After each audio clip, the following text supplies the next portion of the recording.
Dear Kitty, little bundle of contradictions. That's how I ended my last letter, and that's how I'm going to begin this one. August 1st, 1944, Tuesday. A little bundle of contradictions. Can you tell me exactly what it is? What does contradiction mean? Like so many words, it can mean two things: contradiction from without and contradiction from within. The first is the ordinary, not giving in easily, always knowing best, getting in the last word. Infin, all the unpleasant qualities for which I'm renowned. The second, nobody knows about, and that's my own secret. I've already told you before that I have, as it were, a dual personality. One half embodies my exuberant cheerfulness, making fun of everything, my high-spiritedness, and above all, the way I take everything lightly. This includes not taking offense at a flirtation, a kiss, an embrace, a dirty joke. This side is usually lying in wait and pushes away the other, which is much better, deeper, and purer. You must realize that nobody knows Anne's better side, Anne Frank's better side, and that's why most people find me so insufferable. Certainly I'm a giddy clown one afternoon, but then everyone's had enough of me for another month. Really, it's just the same as a love film is for deep-thinking people. Simply a diversion, amusing just for once, something which is soon forgotten. Not bad, but certainly not good. I loathe having to tell you this, but why shouldn't I, if I know it's true anyway?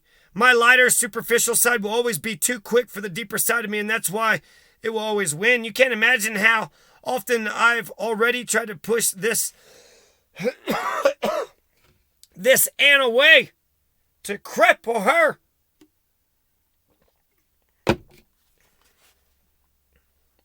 To hide her, because after all, she's only half of what's called Anne Frank, but it doesn't work, and I know, too, why it doesn't work. I'm awfully scared that everyone who knows me as I always am will discover that I have another side, a finer and better side. I'm afraid they'll laugh at me, think I'm ridiculous and sentimental, not take me seriously. I'm used to not being taken seriously, but it's only the lighthearted Anne Frank that's used to it and can bear it. The deeper Anne Frank is too frail for it. Sometimes, if I really compel the good Anne Frank to take the stage for a quarter of an hour, she simply shrivels up as soon as she gets up there to speak and lets Anne Frank #1 take over. And before I realize it, Anne Frank has disappeared. Therefore, the nice Anne Frank is never present in company, has not appeared one single time so far, but almost always predominates when we're alone. I know exactly how I'd like to be, how I am too inside, but alas, I'm only like that for myself. And perhaps that's why I'm sure it's the reason why I say I've got a happy nature within, and why other people think I've got a happy nature without. I am guided by the pure Anne Frank within, but outside I'm nothing but a frolicsome little goat who's broken loose. As I've already said, I've never uttered my real feelings about anything, and that's how I've acquired the name of chaser after boys, a flirt, a know-all, a know-it-all, a reader of love stories. The cheerful Anne Frank laughs about it, gives cheeky answers, shrugs her shoulders indifferently, behaves as if she doesn't care. But oh dearie me, the quiet Anne Frank's reactions are just the opposite. If I'm to be quite honest, then I must admit that it does hurt me, that I try terribly hard to change myself, but that I'm always fighting against a more powerful enemy. A voice sobs within me. There you are. That's what's become of you. You're uncharitable. You look supercilious and peevish.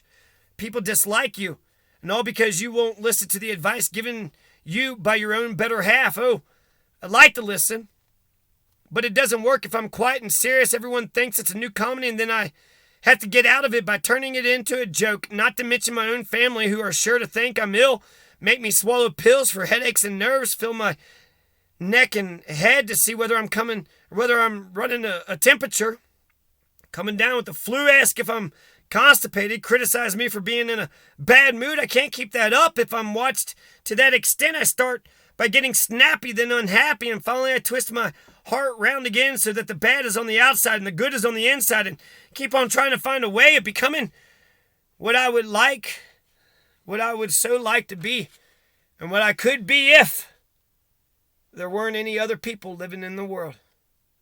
Yours truly, Anne Frank. Afterward, Anne Frank's diary ends here. It's a work utterly complete in itself, and its eloquence requires no further comment. But the experiences Anne described become perhaps even more meaningful when seen in their immediate historical context. It's the purpose of this brief afterword to provide at least the outlines of that context and to bring Anne Frank's own story to its conclusion. Number 1. The German Empire, which since the beginning of the 20th century had been the strongest power in Europe, collapsed in 1918 as a result of its defeat in World War I. The Emperor Kaiser fled to Holland, and a group of democratic politicians in Berlin proclaimed the establishment of a German republic. The leaders of the new republic sued for peace, and in April 1919 sent a delegation to the Versailles Peace Conference. Contrary to their expectations, the German representatives were not permitted to help frame the Treaty of Versailles, by which peace was restored to Europe. Instead, the victorious allies, among them Great Britain, France, Italy, and the United States, submitted the finished treaty to the German delegates, who were told that if they did not sign, Germany would be invaded. The treaty placed upon Germany sole responsibility for the war. It stripped Germany of its overseas colonies and of valuable territories in Europe. Germany should just be happy we let it live. It virtually disarmed the once great military power and demanded that Germany pay the cost of all the civilian damage caused by the war. The leaders of the German Republic had no choice but to accept these terms. Within Germany, the Treaty of Versailles was the subject of widespread indignation. Many Germans thought that their nation was no more responsible for causing the war than any other, and that Germany had been unfairly singled out for blame. Nationalists spread the false belief that Republican politicians had administered a stab in the back to the undefeated German army in November 1918 and branded these politicians the November criminals. To many Germans, this theory proved a comforting rationalization for their country's defeat.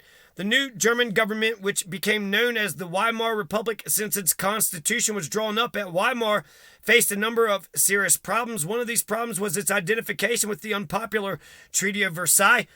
Another was the fact that no political party was able to achieve a majority in the Reichstag or parliament, so that the government was always a combination of several parties. Opposition to the republic came from many quarters. So anyways, those are the last 3 passages of Anne Frank, the last 3 ones I just did.